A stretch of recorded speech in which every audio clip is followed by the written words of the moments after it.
Mr. Wagu, I was asking you earlier on about, you know, the importance of having these political candidates and the players speaking to their supporters, those who might want to take the law into their hands. And now we have the situation in Kano on our hands. It looks like the security operatives are being proactive. By the way, the returning officer needs time to try to fill those forms. He says that the exercise would be concluded. But before you answer that question about them speaking to their supporters, I wonder if you can maybe explain the provisions which the returning officer just spoke about to Nigerians, because it's a bit tricky. Even some of the agents, at least one of them, didn't quite understand. So in the area of violence, over voting, which one would take precedence or which is more important?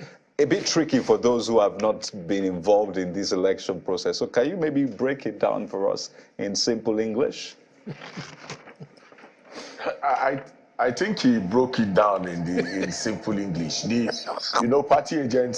Party agents just perhaps like to throw the spanner into the work and see how much they can hold out. It's a very simple thing, and all the question of if a place anywhere where you find or means that you are carrying both together. And in this particular case, what is being contested is the issue of violence and overvoting and overvoting. And he said, if there is violence, then it means that you cannot make a return from that place.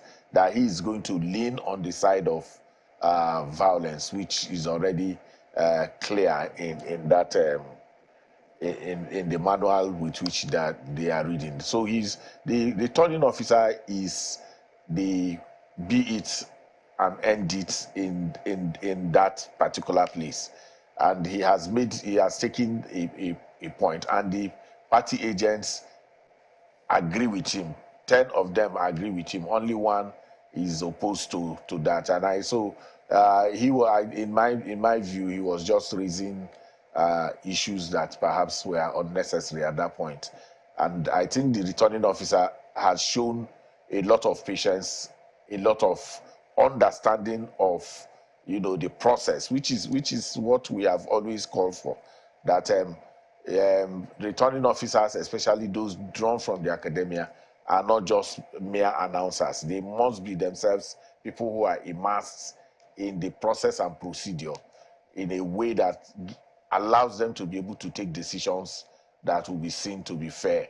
And what is important for me is the level of patience to allow people to ventilate and come to that point where even the party agents are appreciating the way and manner he has handled that situation. And I think, Kayode, that was part of what you were talking about, that a process needs to be such that everyone who is participating in it can have a sense that there has been fairness, there has been justice, and there is equity. All right, thanks, Mr. Wago there. But let me come to you now, Mr. Daddy. So that's quite an interesting one there. Very, very interesting, really. Define it. Yeah, but I think one thing is that he's in control of the situation. He's been able to stamp his authority on the process, and that's what we're saying. Just go to the books. This is what the rules say. This is what I will do based on the rules. So anybody now that now says that maybe you didn't follow the rule or you didn't interpret the rule very well, that will be a matter for contestation, maybe at the tribunal or wherever. But the stalemate cannot linger on forever, because these results have come in from all the local governments. They need to be announced. Where they are not going to be announced, you must be able to state the reasons. And it's clear what constitutes overvoting, where there is discrepancy between those accredited as captured by beavers and the votes that are actually cast. In which case, one of the implications would then be that perhaps some people bypassed the beavers. Maybe they didn't have cards, and there's collusion, there's interference, and one way or the other they have access to the ballot papers. And that's why the new Electoral Act has also kind of modify the definition of what constitutes overvoting. Before, it used to be like the total number of, registered voters, but this time around, you are dealing with the number, those who actually come out to vote, and then those who actually, cast, their vote. So where there is discrepancy, the law is clear about what is supposed to be done. And he also talked about, violence. That from what I could get from him, that you actually had a situation where the results at the polling unit was already known, but they came and disrupted that process. If those results are still intact, then there's nothing wrong in declaring that. But where the interference, the forceful interference, kind of maybe they grabbed the result sheets or they didn't allow them to use beavers to upload, then there's no evidence. And again, they have the discretion to cancel the result at that polling unit. So what I think has happened in Kano, which should give us some measure of encouragement, is the fact that you have somebody who is in control of the situation. And I do agree with Eze that when we talk about this thing, we focus more about when we talk about voter and civic education, we really look in the direction of these returning officers, people who are brought in from the academies just to work for few hours or few days and so on. They also need to know what the law says. So their duty is not just adding those figures, but also asking questions from those who have gone to the field. Are you sure what you are doing is in compliance with the law? The same thing for even political party agents. I guess it's Eze who has repeatedly made the point that the idea of having party agents for some of these political parties is just, to use his words, transactional. You engage them, you pay them, or you give them food. They themselves don't even know what should be their responsibilities. I have seen cases where people say it's the same signature that you have, maybe the polling official, and you have the same signature for the party agents. It could just be that they just tell those party agents and say, "Are you okay with this?" Or they are okay. Can we sign? You can sign. They don't even know that They have to sign or withdraw, or rather refuse to sign if they feel that what is imputed on Form EC8A didn't reflect what actually happened. So this training has to be at all levels, really. People who are capable of interpreting the law. Perhaps we even need a third layer of participants at these collation centers, those who could really hold, maybe lawyers or so, who could really, experts who could say, well, this is what, just to provide, some guidance. But the way things are now, I guess we should be expecting the results, from let's Kano. take some party agents that come out there to the collation center and actually start protesting. Are you saying that some of them, even after the process, they actually do sign, even though they had reservations? You see, sometimes some of them don't even know that if you are going to contest your results, you have the right not to sign. So we have also seen situations where at the collation they said, "What are you saying? But you signed this, results, really." So it becomes, a problem. But then they also are supposed to have copies of those, results. So signing could also be that you want to have, evidence. Maybe, so if you don't sign, you don't get a copy? I don't think the law actually says that. They have the right to get a copy. Okay. What it says is give a copy, to all the agents. But if you sign, it will be difficult for you to come around and say you don't agree. Otherwise, they will say, did you sign under duress? Who forced you to sign these results? So we have seen situations where they could just refuse to sign, but still have a copy so that they will have evidence of, all these things. Then when party agents also raise objection, it's always good to be based on, concrete grounds. Although we have situations where somebody can raise a general issue, which happened in Lagos. The woman essentially said, votes were suppressed, didn't allow, it didn't go into the details, and she didn't have to. Perhaps that will be for other considerations if they really want to, challenge, all these results. But party agents must also know that their presence there, they must speak, factually. Anybody that will challenge that man must be able to say that in this polling unit, what you have just quoted didn't happen. To that extent, we should have the results. And then we hear what other party agents are saying. But from what we've seen, it seems as if majority of them feel, let's just go ahead and have this, result declared, because they already have these results. Like I keep saying, the parties that are really in front runners in this race are strong and big enough to have polling agents in all the polling units. And I'm sure they already have, these results. What they know is that one result or the other could make a difference as to who becomes, the winner. So it's a game of addition and subtraction. Let's see if this can be taken away so that we can have advantage, or let's see if this could be added, and then the other person is denied their victory. It can't continue endlessly. And I wonder if that's a danger of, the consequences of, is it overvoting or violence? Let me bounce this off. I think it's a real danger.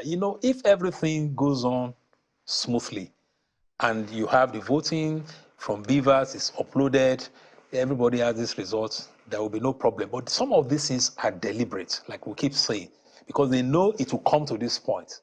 And so you do something out of malice. You just deliberately disrupt the process. If I can have it, no one should have it. Exactly. If I can't have it, no one can have it. Well, this was intended for Mr. Nwagu.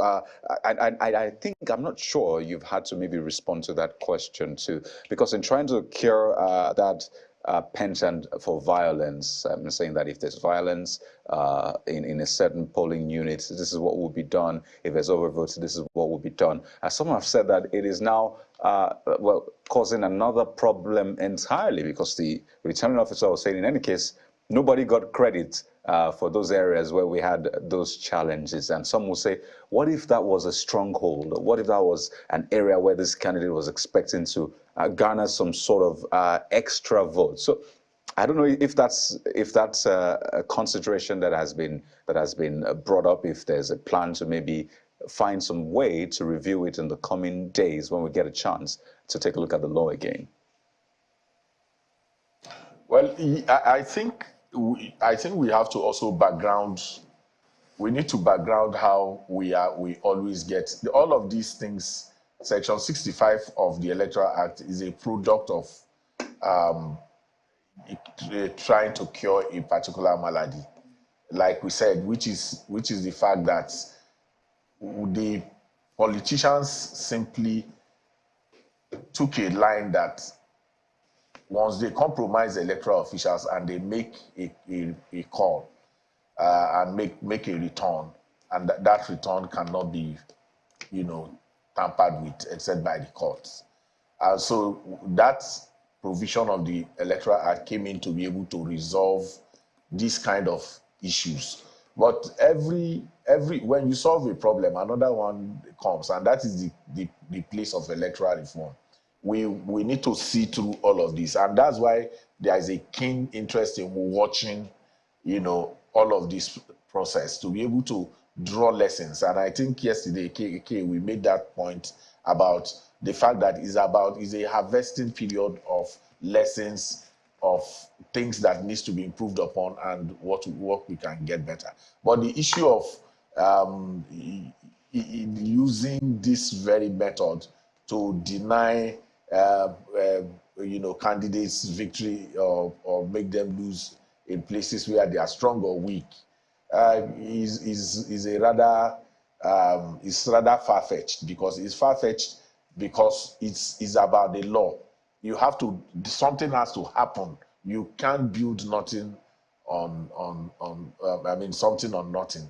There has to be an objective condition of reality that will make you then refer to the law. So it means that there must have been violence, or there must be an attempt to bypass the beaver voter identification theft and all of those things that can make the returning officer now use that to be able to sue. So it doesn't just act on. You can't just go and invent those things.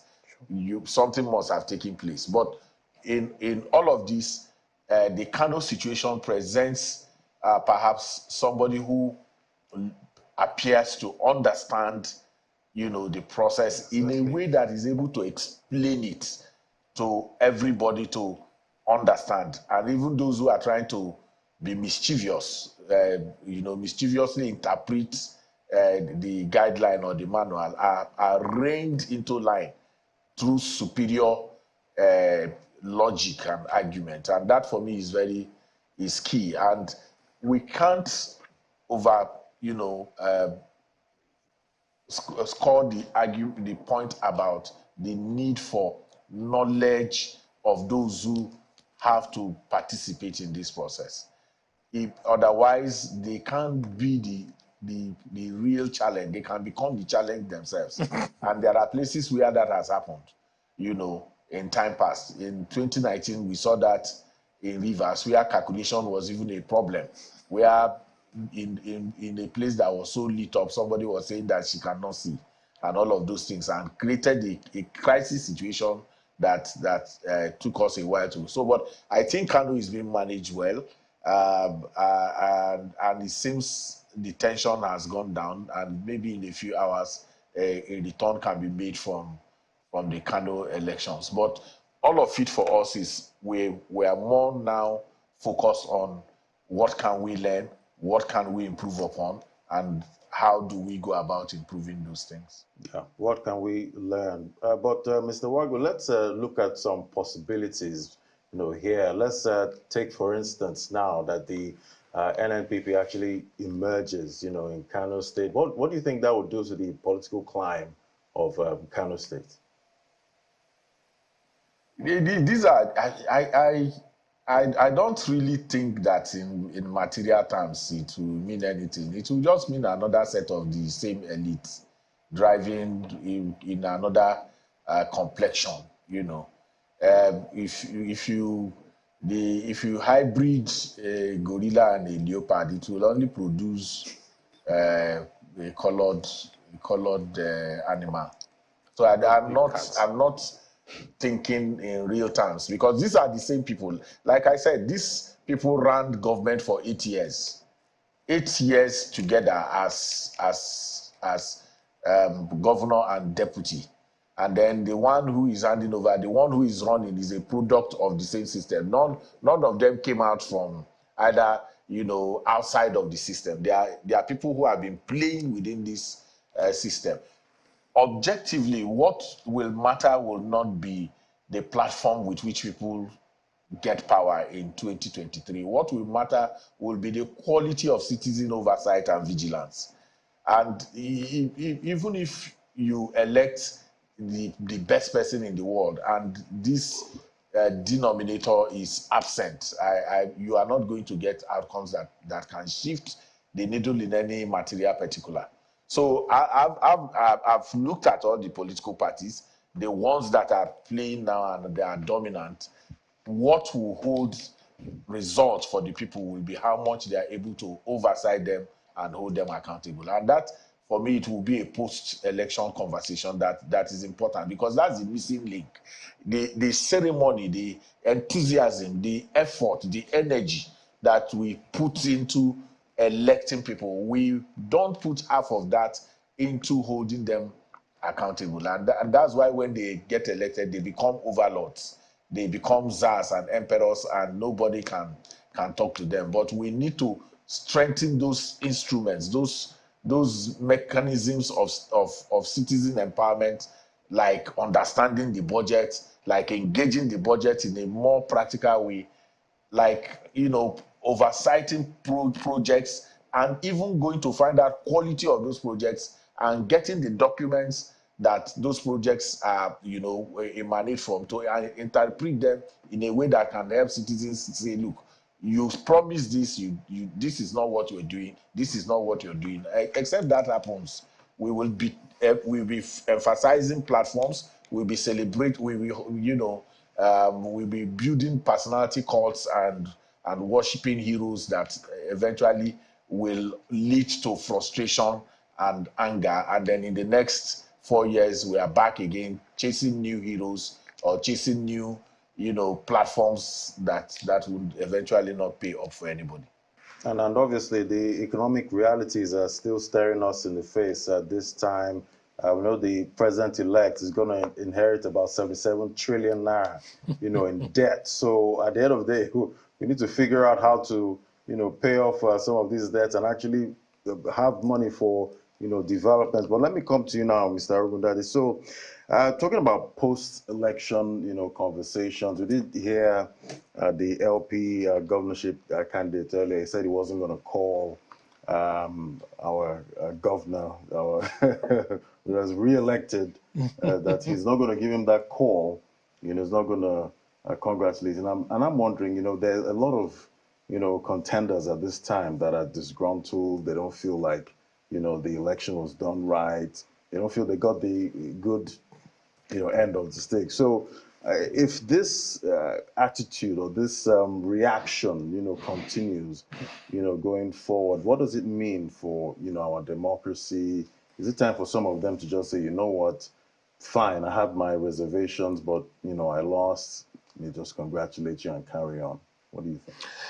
Well, it's not an exactly, straightforward situation. I think the ideal really is to have, reconciliation. I've seen videos shared about Kenyan president, the person who defeated him, and one other person who came and said, I did this, I apologize to you, I'm sorry, forgive, and at a prayer, meeting. But what we also need is tolerance, really. And then for people to be able to exercise their rights, legitimately and according to the law. So if somebody feels cheated in a race and maybe is still planning to challenge the process in court, from which I think everybody would, benefit from. I don't think every step that you take legitimately to challenge the process enriches the body of knowledge, on that process. Even sometimes helps to identify, weaknesses. In the process of some of these judicial contestations, we are likely to have fresh ideas on how we can improve our electoral, process, so that those things do not become, bottlenecks, in the future. And I do not think that, post-election, with, the governor saying this is the agenda I'm setting for myself, and then you now have people starting another round of, tension by saying, oh, why didn't you call? You are this, you are that. I think celebrating, victory should not be done in a manner that you are also embedding revenge, in that, and then saying, okay, if you don't do this, this would happen. It should just, be left alone. There will be people who could also talk to him. There will be leaders, and at some point, it's not ruled out that he could change his mind. And like I keep saying, all these things are just thin lines, in politics. The factors that are being used against the candidates today, perhaps that would not be there if that candidate were within that fold. That could also even be a factor that they will be using to win, the other votes. It's all a question of, where you are. And as Yoruba people will say sometimes, Jalode Torindo, it's because there's a quarrel that, songs are sounding like proverbs. And that is the kind of situation, that we really have. What we need to demand are, statements that are responsible, that are not, bordering on maybe, threats, of violence, and even where people say, oh, because of this result, we want to do this, we want to do. Let's have, tolerance. Let's have appropriate steps, taken. Let people express, their grievances, legitimately, without the security agencies being seen, to take sides. So that's why I said, yes, ideally it will be good. But what is important is that the person that has been declared the winner has, spoken in a way that does not suggest, I think the governor actually said, no victor, no vanquished, which is, the usual something. Now, it's good to walk that talk. And I think where it starts really is, just to rein in on your, supporters and say, enough of all this, because at the end of the day, this contest also became this much intense because of observations that there were lapses here and there, that things, were not fixed. So it's better to quickly begin to concentrate on that rather than still feel that it's not going to last, forever. Sooner or later, people want to grapple with the realities, of life. Particularly, you've painted deep economic situation. Everybody, whether you're for, Labour or APC, you go to the markets, you are going to face An inflation yeah, figure if for you, February I about mean, anything that 21.9%. happens, Yeah. if you rough out the law, you have to pay taxes, you have to pay everything, you have to negotiate, your tax. So these are the things that we really need, to, focus upon. And this is a So, time so where that we're dealing with rising prices, globally. And I it's remember Emmanuel mentioned, expecting property prices, to go down in Lagos State, Right. because of the governor's the refineries are background. not working. There's still high inflation, even with the Supreme Court ruling, CBN directive, You have the the situation with cash the crunch, currency, right? cash crunch. The banks are also having challenges, here and there. You still see queues there. A lot of problems that are confronting us as a people. And the earlier we come together and begin to look at some of these things, the better, And talking for us. about the cash crunch, the CBN MPC meeting, they're going to be meeting today. That meeting starts, today, and tomorrow we're supposed to get a decision if they're going to raise rates even higher, because we know what rate hikes, mean for, the economy. That means borrowing is going to get, more expensive. So this will be the first meeting Exactly. We now after the need to. election. I think one of the earlier speakers was talking about transparency of budget, also looking at some economic figures in terms of what the states, are owing. Some of the states are, in debt. Some of them had, to borrow, and how do we, change this? How do we look at, our economic, fortunes really? People sometimes look at Lagos in terms of, commerce alone, taxes and so on. But you look at the Lagos coastline, really, you have all these, palm trees there, you have coconut trees running into several kilometers. And you really think that there are a number of industries that could actually, be centered around, that kind of natural, resource. So Lagos is not just about ports alone. You also have, all those, kind of things that are there. These are the things, to look for, because you would really waste your time if you keep going after, the opponent, because the elections have come and gone. And even if anybody goes to court, it will still be one way or the other. And from experience, the courts Rarely probably will goes the look other at way. Yeah. whether, and that's always it. Was there substantial, compliance, or even if we factor all those things, would it have really, altered? Which is why we need to focus more on, the psychological effect, like I said earlier, that this process have really had, on the people, and the need, for us to really build, societies, that work where the ultimate investment is in the people. Right. Well, we're still expecting results, not just from, the final result from Kano. We're keeping our eyes on the Kano Coalition Center. But Nasarawa State is actually another state where coalition is currently ongoing as I speak. In fact, the last local government area, the result for the last local government area, that's Lafia, has been brought in just a matter of minutes ago. And we see, the results that came in. So any moment from now, we expect that the final coalition will be happening and an announcement to be made for Nasarawa State. We'll still get on the board and take a look at the possibilities for Nasarawa State. That's looking at the ERAD. But Mr. Wagu, and also Bauchi State as well, we're expecting from Bauchi State. So there's lots of things happening, not minding the fact that it's the wee hours. Battleground, yes, because you have the incumbent seeking re-election, and you have, the candidate of the APC as well seeking to overturn things, politically speaking, that way. But Mr. Nwagu, now that we're seeing a new crop of governors, some old faces getting re-election right now, what is the most important thing you expect to see after the brief celebration? I don't know how long the celebration should last, but I imagine it should be brief because there's a job of work to be done. What is the most important thing in terms of governance, that is, for the people, either the ones re-elected or the ones who are entering into the fray for the very first time? Well, Kay, I think the work is cut out for quite a lot of them in terms of what they need to address. The first is that there is need for them to begin to look at the reasons for which states were created.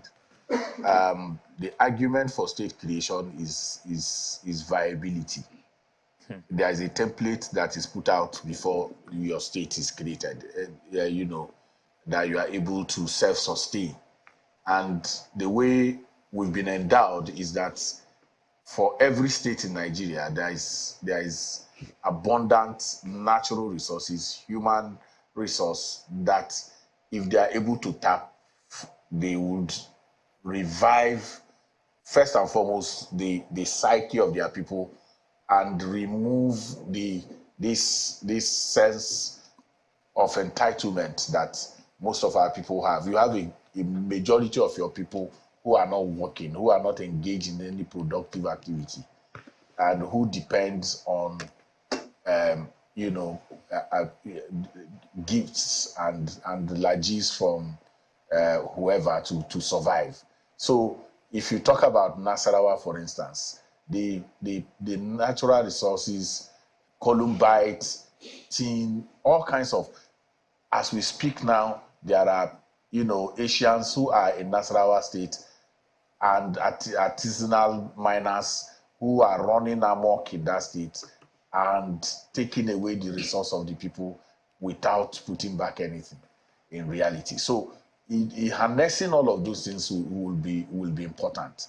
Lafia, Kefi, up to Maraba and those environs, there are already available resource that can be tapped by the leadership of that state to transform their states. But all of us are looking to Abuja, you know, for handouts, and then every month the accountant general, the commissioner for finance, and the governor, they are in Abuja.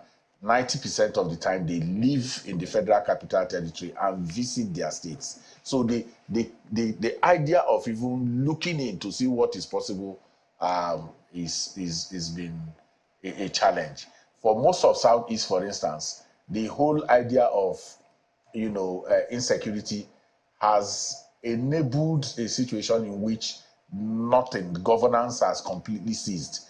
Every resource that is available in most of the Southeast states have become security votes, you know. So you can't, accountability issues within the state is taken away. So we must create a situation in which these new and old governors will have to energize their citizens in a way that they can contribute to the development of their states. That is not happening now. Most of in most of the northern states, for instance, the only industry that is available is politics, and that is why you are seeing the level of, you know, pressure, the level of violence. In most places, they will tell you it's about food. They say abinchi, that this thing is siazamuchi. How are we going to feed if this thing leaves our own party to another political party? And that is because many people are not involved in any creative endeavor that can self-sustain them in those states. And except that happens, we are not going to have the shift. If we continue this beggarly, semi-beggarly governance system that we have, where we come to the federal and get the resources, and then whatever we get, nobody can hold us accountable. We decide what we do. We decide to, you know, just run government without the input of the people. I think that for me will be a new way to shift. And then organizations, professional groups within these places. I have made the argument that I don't see why NUT should not have a program, because they are the ones who understand the state of primary, for instance, primary and secondary education in their states. They should be able to have a town hall meeting after these elections where the governor, the new governor, or the one that is coming is brought to understand the state of, for instance, primary education in that state. The NUT can collaborate with other association of the principals and the rest of them, coming together to say, look, this is the state of primary education in this state. You have many state capitals where children are sitting on the floor. Those videos are trending. The unions who operate in that sector should be able to come together. professional groups, Society of Engineers, Nigerian Medical Association, Nigeria Association of Resident Doctors should be able to know the state of health in that state and organize a platform that can present an agenda to the new governor or the returning governor and say, look, this is the state of health in this state. These are the interventions that needs to happen. This is where we can find the money to do it. And this and that can happen. But as they get elected, everybody goes back into their shell, and then you complain. The largest industry in our country is the complaint industry. And, we complain about everything, but in terms of activity, what are those things that we can do to make things happen for citizens of our country? It is left for civil society and left for the media to amplify those things. But until these professional organizations, traditional and moral authorities come together in the way they have come into the campaign, the same people who have been prophesying about who will win election, they should also use that pulpit to begin to demand accountability from those who have been elected. I think that that can set a new agenda for us as a people. Interesting. I love the all hands on deck approach, which Mr. Wagu spoke to. Literally touched everybody. Sure. Everybody should be all hands on this one.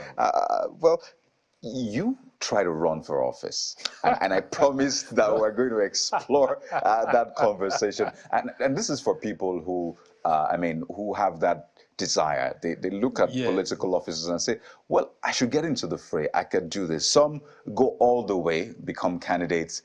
They go on the ballot, but then lose out. And they wonder, so how do I get involved with governance? Even though they hear the speech from the winner saying, our doors are open, we want to welcome you, but we know that most times winner takes all. So what should be the thinking? Because we had 18 political parties, 18 candidates actually contesting in most of these elections. So one winner, 17 others who didn't win. What kind of work should they be doing as well? Well, we are running a presidential system. It's winner takes all. Yeah. Within the political parties, many people are looking forward, to patronage, because again, you want to carry your party members along, commissioners and the rest of them.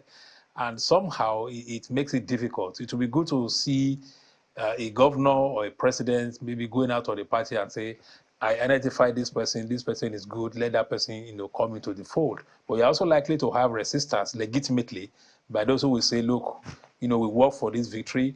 This is our vision. Do these people share that vision? And often we tend to advise government, they look in the direction of technocrats. They say, okay, we don't want politicians. We want to bring, technocrats in. I feel that the way to put those who are elected on their toes is also for the opposition parties, if they're actually opposition parties, not to go to can they not be opposition parties? Well, yeah, you see, you are an opposition party to the extent that you are active, as opposition. What we were doing in our student days under the military, when we would take the budget of the government, would analyze it, would address press conference, these are what political parties should be doing, because you already have your own campaign promises. Effectively, you should be like what is called shadow government. So if tomorrow any of the states come up with their budget, a good opposition party must be able to analyze that budget and say, this is what you should be doing. If we were there, this is what we'll be doing. That will be positive pressure. That is like still how the Republicans. Exactly. That is still participation, really. You can participate in governance without being there and not expect that, okay, they will just bring you around the table to come and share the cake, share positions. And even if that happens, trust the typical Nigerian politician, they will just simply cross carpet and change, political parties. So there has to be, orientation. You said I tried to run, not that I tried to, I did run. You ran. I ran for Senate, Lagos West. But now our party name was National Conscience Party. Gani Fawemi was the presidential candidate. And we were attracted because we felt, okay, we had a 10K program. But beyond that, you had a party that was trying to, introduce a new ethos into politics that had a direction. So, for example, all of us who were candidates, it wasn't an oath really. We signed a kind of memorandum of understanding or undertaking that if you were elected, you will not engage in any act of corruption. And that if you did, the party will go after you. They will recall you and they will deal with you. Interesting. Part of what we also signed was that if you were elected, you will continue to live where you were as at the time you were election and not change your residence, borrowing from the experience that you have people who are councillors that people don't even know.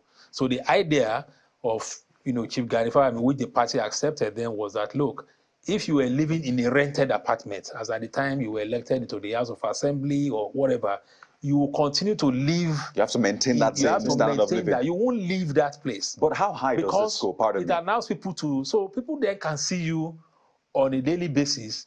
You pass through traffic with them. It's still part of that. I think those kind of ideas are what we need to really say. It will be a long way, but it is quite doable.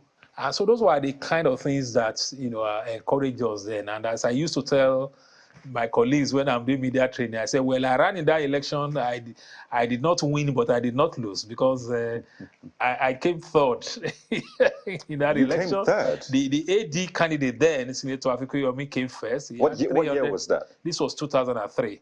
He had 300,000 votes. Then the PDP woman, who was second, had 220,000 votes. I came third. I had 77,000 votes. Why didn't you try again? I have not said I will not try again. This is not supposed to be a campaign. Fantastic point there. Well, let me take you back, to this issue of opposition now.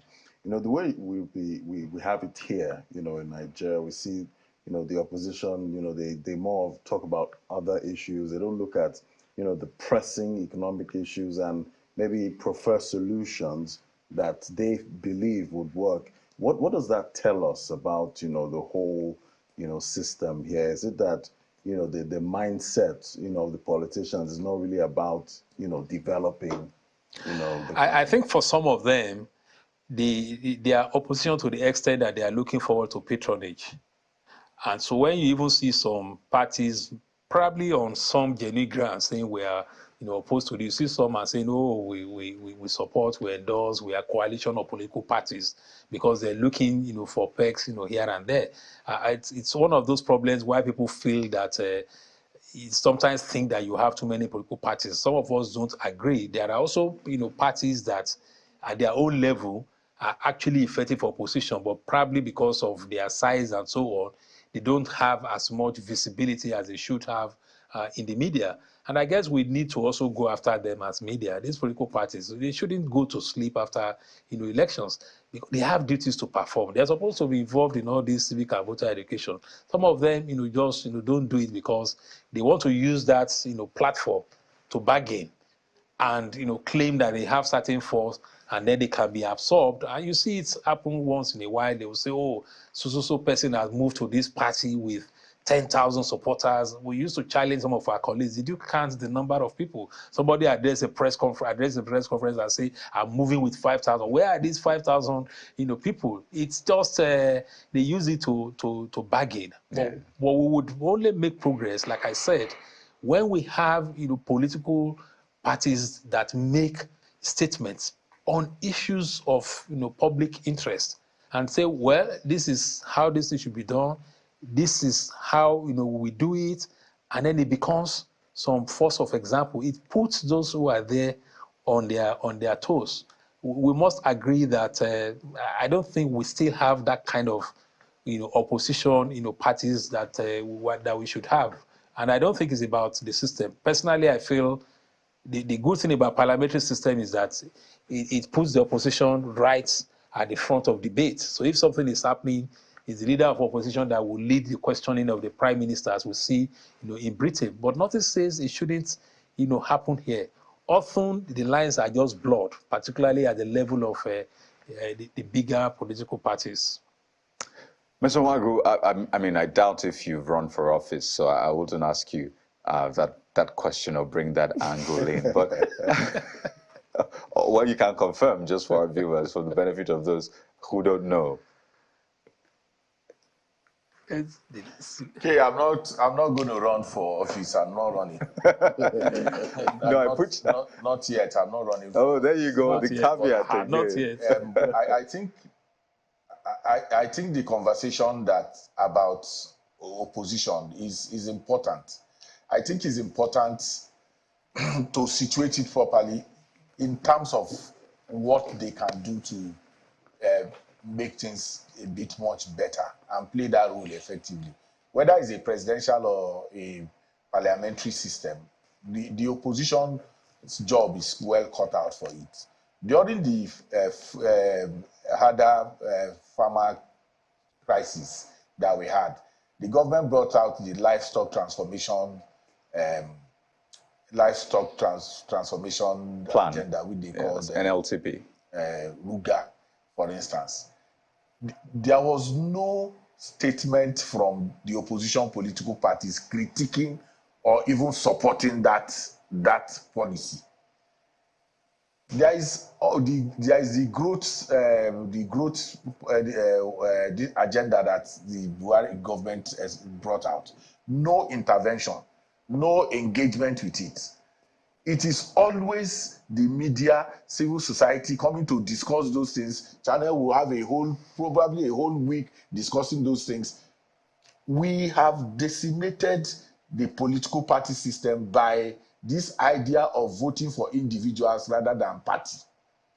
There is an evolving process in which we don't want to have parties that can engage. So we build those personality cults. They are the ones speaking, but they are not speaking in a coherent, organized manner in which you can say it is this political party that is talking.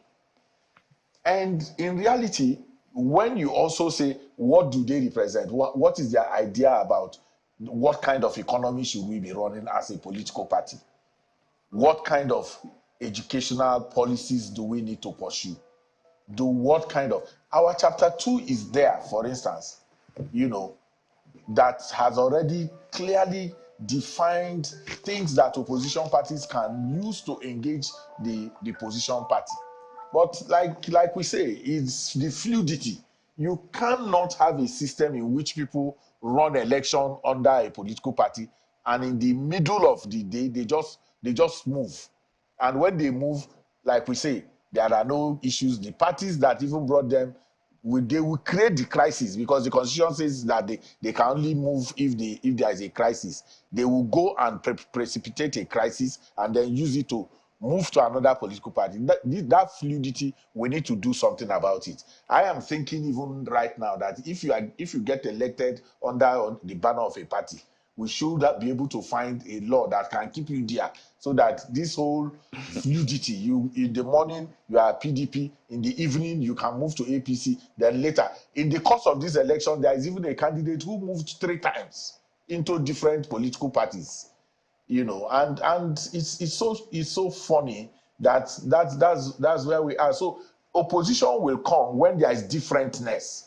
Political parties there must be that differentness. There must be process. Many of the political parties have no administration. They have no structure. People cannot make a career in their political parties. You cannot say, okay, I don't want to run election. I want to be a party bureaucrat. Many of these older parties should now have people who have institutional memory, who can be able to discuss, party building, party organization. You have elected people who come and become national organizing secretary. They don't know what national organizing secretary job is. You have national secretary who thinks that his main job is to just sign letters of those who are going to run under the platform of the party. You don't see them engage policy issues. Like we keep saying, the PDP had a People's Democratic Institute when it was set up in 1998-99. And it was a place where they organized conferences. The party itself organized conferences, training, and all of those things. It was then headed by Anthony Ubani, who was the first DG of that of the PDI, and that they drew from AG, the action group that had a school where people who were members of AD were trained. They produced cadres from those places. All of those things, as soon as the people who had this military background joined those parties and ascended in it, they killed those institutes and ensured that they elbowed out anybody who had intellectual inclination within those political parties. And the people who have come after them have refused to galvanize those parties to become centers of contestation of ideas that can propel our society. And so, that's why Comrade Arugudade told you that if they are opposition, they need to first even understand what they their are role opposition is. in the first place. Everybody is chasing contracts. Everybody is chasing what to do. Even those who make the argument, as we are speaking now, there are people who their problem is to become chief press secretary. They want to be special advisor. They want to be chief spokesperson for who has been elected. There's a rat race for appointments. Those appointments are not to add value, but to just ensure that if you were living in Ijaye, you can now move to Lekki. If you were living in somewhere in Festac, you can move over to Aja. Those are the kind of thinking that is going on around the country, not really in terms of how do we break and make our country a modern state. The challenge we have is that we are not even ready to build a state yet, a modern state, as simple as it sounds. Just to be modern, how do you create a modern state where things work for the benefit of the majority of the citizens? Oh dear. I mean, governance shouldn't be a ticket to higher life, as they say. Thank you, Mr. Wago. Just as we wind down on this bit of the conversation, just to give our viewers a picture, an insight as to what we're still expecting. We're waiting on results from Kano State, the final results expectedly from Kano State. It's been very, very interesting, development for Kano State, but it looks like they're going ahead. So the coming moments, we expect that we'll see some activity at the Coalition Center. So Kano, right next to it, Bauchi State, we're also expecting that Bauchi State would at least come up with something definitive in the coming moments. The local government have been coming in bit by bit, but for now, at least we can tell you that no update for Bauchi State for now, but we still wait. And over to Nasarawa State, North Central. Now, this is quite interesting. All the local governments are in, just as all the local governments are in for Kano State, but we're waiting again for the final announcement. So these are some of the states that are still up right now. Niger as well, there's been a lot of activity from Niger State. So clearly, these states are not sleeping. Nigerians are not sleeping. It's a Monday morning, but it's election period. So some people are on their way to work, but they have their eyes on channels, television, the ERAD and IREV, just trying to get a sense of how the states will vote. But Mr. Arugudade, it looks like Nigerians, ever since, recent times, it's always been two major parties. And from time and again, you hear majority of people saying, well, it looks like we're tired of the major parties and all of that. But this relationship looks like it's still going to continue for the next 4 years. So as we wind down, is there an explanation as to why people seem to say one thing, but they vote this way? Well. I guess this is the reality. I also looked at that as I sat there, and it's like in the majority, in terms of the states, it will still be, PDP or APC. Which also shows that it's actually not unusual.